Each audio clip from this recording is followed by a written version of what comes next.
দেখো কি রান্না হয়েছে মা, দেখাও তো।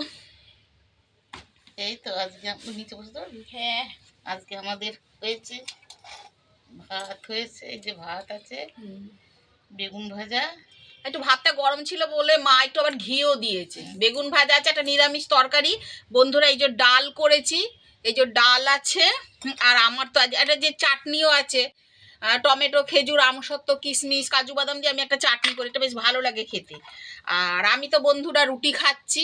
এই যে রুটি আছে, ওই নিরামিষ তরকারি, ডিম সেদ্ধ, বেগুন ভাজা, মায়েরও একটা ডিম সেদ্ধ আছে। খাই। খাওয়া শুরু করে তো এই খাবো আজকে।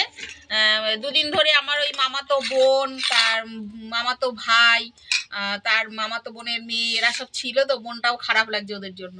যাই হোক, আমরাও আজকে বেশি কিছু করিনি, এই সামান্য কিছুই এই করেছি, খাই। আর বেশ ঠান্ডাও পড়েছে, দেখো চাদর গায়ে দিয়েছি। এটা কোনো মাও চাদর গায়ে দিয়ে নিয়েছে।